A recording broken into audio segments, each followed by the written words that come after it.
Number 3. Marcela Rocha Parga. On July 18, 1980, a landscape worker made a horrifying discovery in the parking lot of Westlake High School in Thousand Oaks, a suburb of Los Angeles, California. It was the dead body of a woman. The landscaper called the police. The woman had been strangled and stabbed multiple times in the abdomen and chest. She was 4 or 5 months pregnant with a son. The woman didn't have any identification on her, and she did not match any missing persons reports. She was between the ages of 15 and 30, about 5'1" to 5'3", weighed about 110 to 115 pounds, with brown hair and brown eyes. When no one claimed her body, she was buried in Conho Mountain Memorial Park in Camarillo, California. Then her case went cold. She became known as Jane Doe of Ventura County. 32 years later, in 2012, a DNA profile of the woman was created. A match to the DNA was found in the FBI's Combined DNA Index System, also known as CODIS. It was the DNA of Wilson Shue West. Shue West was in prison serving a life sentence for sexual assault, kidnapping, and robbery. Shue West had a long criminal record. In October 1977, he lured a woman into his car, which didn't have any handles on the inside. He sexually assaulted her and released her. He was arrested for the crime and convicted in 1978. He was released from prison in July 1980, about a month before the murder. Then months later, in September 1980, he was arrested again for kidnapping and sexually assaulting a woman and attempting to kidnap another woman. He pleaded guilty, and in November 1980, he was sentenced to life in prison. This was not the only cold case connected to Shue West. 3 days before the body of Jane Doe of Ventura County was found, the dead body of another woman was found in an almond orchard in Delano, California. Delano is about 150 miles from Thousand Oaks. The woman had been sexually assaulted and stabbed 29 times. Like Jane Doe of Ventura County, the woman was unidentified. She became known as Jane Doe No. 5, Kern County. Shue West's DNA was linked to that murder in 2008, but investigators chose not to prosecute him. Before the DNA match, the police had no reason to suspect that the same man committed both murders. In 2015, Wilson Shue West was charged with both murders. He went to trial in May 1980. The main evidence against him was the DNA. The trial lasted about 3 weeks, and the jury deliberated for a day. Shue West was found guilty, and he was given another life sentence. Both murder victims remained unidentified. Months after Shue West was convicted, the DNA Doe Project began trying to identify them. The DNA Doe Project is a nonprofit group that uses genetic genealogy to identify cold case victims. However, they had a problem identifying both women. Jane Doe No. 5 Kern County was indigenous, and public DNA databases lacked data on that population of people. Jane Doe Ventura County appeared to have been born in Mexico, and records needed for genetic genealogy were scant. In 2020, the DNA Doe Project made a Facebook post about their problem trying to identify the victims. Violet Sousa, who lived in Canada, saw the posting. She was trying to find out what happened to her aunt, Shirley Ann Sousa. Shirley was a member of the Sampson Cree Nation in Muswaskies, Alberta. In the late 1960s, she left the reservation. She lived in Edmonton, Alberta, then Vancouver, British Columbia. The family lost contact with Shirley in 1979. At the time, she was living in Vancouver, and she was having a rough time in her life. She had lost custody of her 2 sons and her daughter. To deal with the pain, she started drinking and then started using heroin. The last thing she told her family was that she was thinking of going to visit a friend in Seattle, Washington. After that, they lost track of her. Violet Sousa gave the DNA Doe Project a sample of her DNA. In April 2022, 42 years after the murder, the victim was identified as 35-year-old Shirley Ann Soucy. Jane Doe of Ventura County remained unidentified, and the DNA Doe Project worked on trying to identify her. It turned out to be their biggest investigation to date.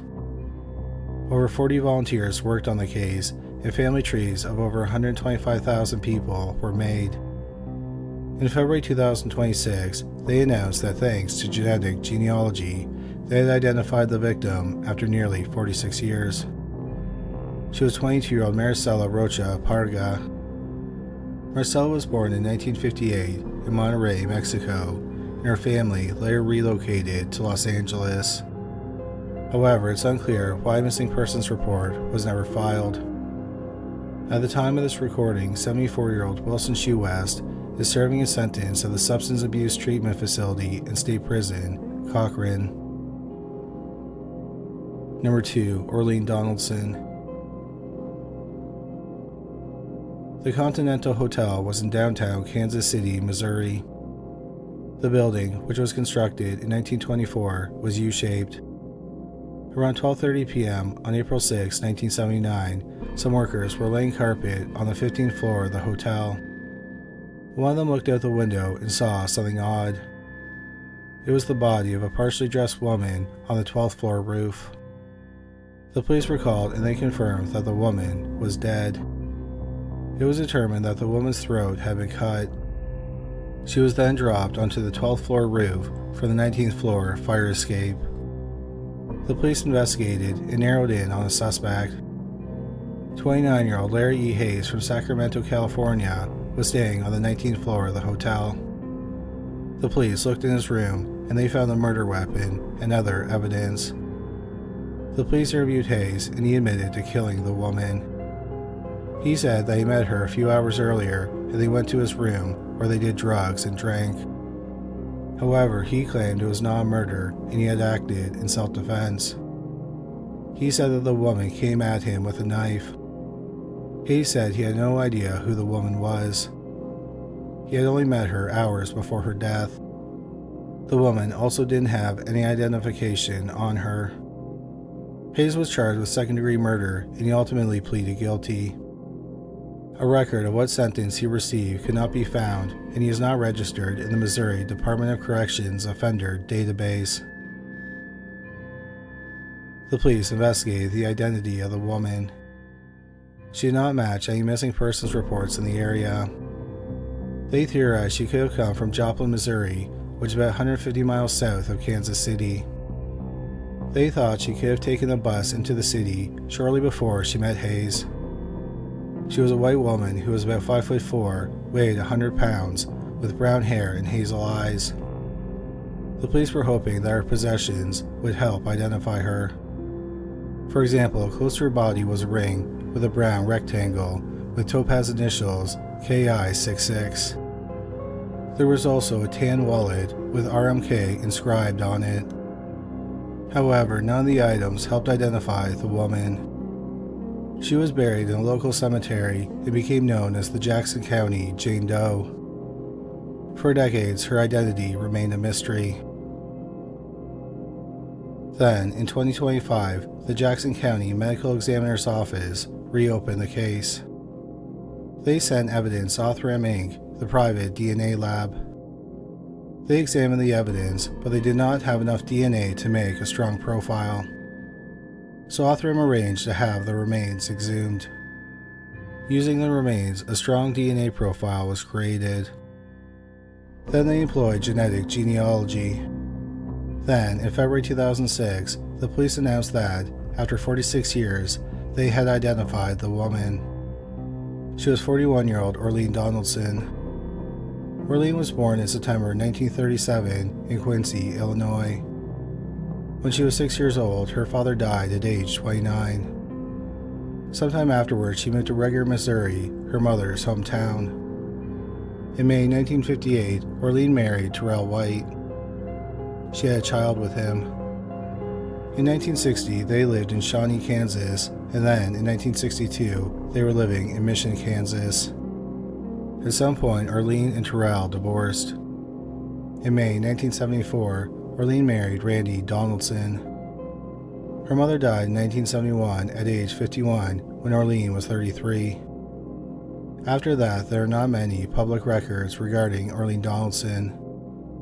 It's unknown why she was in Kansas City or how she got there. It's also not known why she was never reported missing. After she was identified, her remains were cremated and given to her family. Number 1. Tiffany Bradley.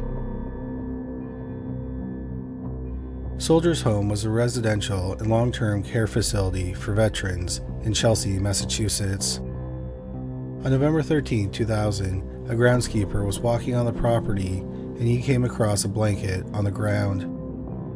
It appeared that there was red paint on the blanket. He picked it up and was horrified by what he found. It was the body of a young woman who had been cut in half.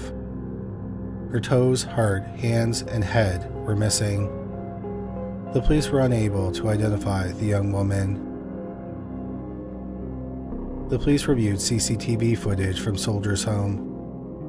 A 1988 Lincoln Town Car was recorded driving around the building the day before the body was found. He parked the car and he was recorded carrying something to the area where the body was found. The video quality was poor and the man's face was not visible. But they learned that 37-year-old Eugene McCollum drove a 1988 Lincoln Town Car and he attended Alcoholics Anonymous meetings at the building. He also resembled the man recorded on camera.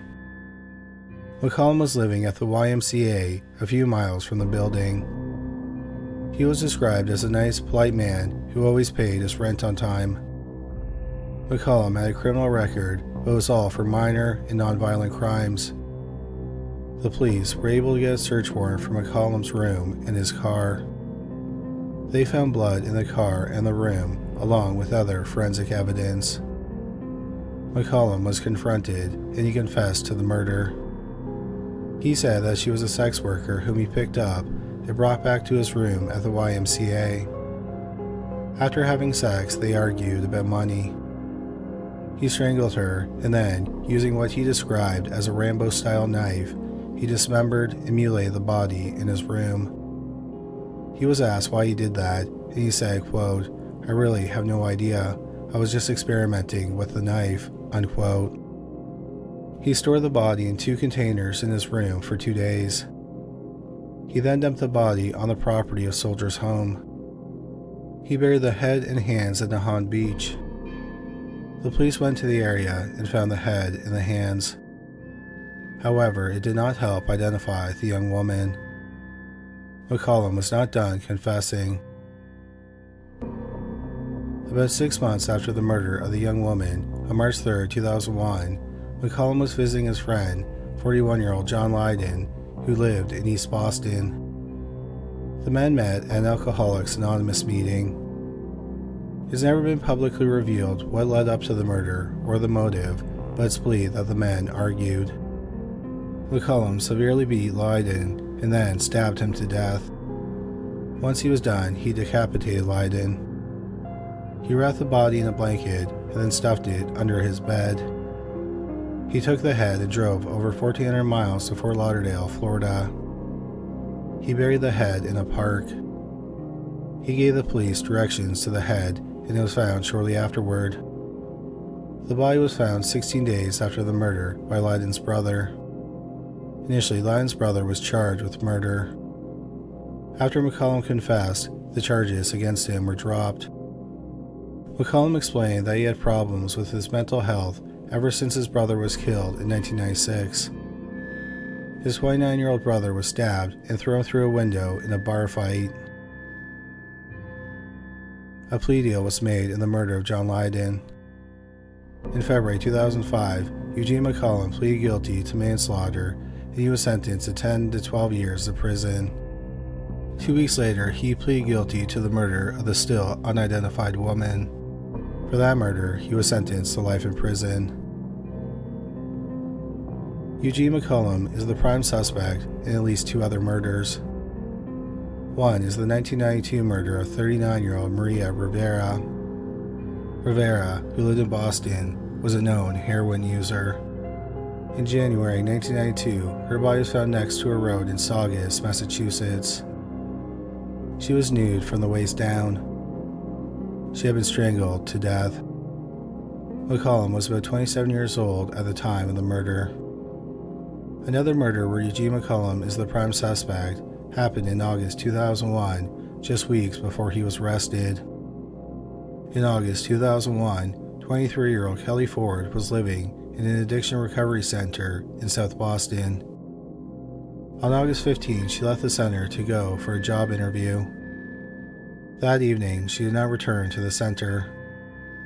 2 months later, on October 22, 2001, her remains were found in a shallow grave on Scusset Beach in Sandwich, Massachusetts, about 50 miles south of Boston. The head was missing. However, the police believe that the head was buried with the body and animals may have taken it away. Due to the state of the remains, the medical examiner could not determine if she was sexually assaulted or how she died. What is known is that she wasn't shot or stabbed in the body. While McCollum is the prime suspect in both cases, he has never been charged and the cases remain unsolved. After Eugene McCollum was convicted of the murder of the young woman, her identity remained a mystery. She became known as Chelsea Jane Doe. Then, in 2026, 26 years after the murder, the FBI and the Massachusetts State Police said they had identified the victim. She was 16-year-old Tiffany Bradley. Tiffany was from Allentown, Pennsylvania, which is about 300 miles from where her body was found. Tiffany had been trafficked across state lines from Allentown. Her family reported her missing on November 8, 2000, 3 days before she was murdered and 5 days before her body was found. The missing persons report was never connected to the murder. The FBI said that the case was solved with a mix of, quote, traditional investigative work with advanced DNA analysis and genealogical research, unquote. Tiffany Bradley's family remembers her as a loving girl who played basketball on her high school team, and she was a member of ROTC. The authorities now consider her case officially closed. At the time of this recording, 61-year-old Eugene McCollum is incarcerated at the Massachusetts Correctional Institution Shirley in Shirley, Massachusetts. Thank you so much for watching today's video. If you enjoyed it, we'd really appreciate it if you subscribed. Once again, thank you for watching.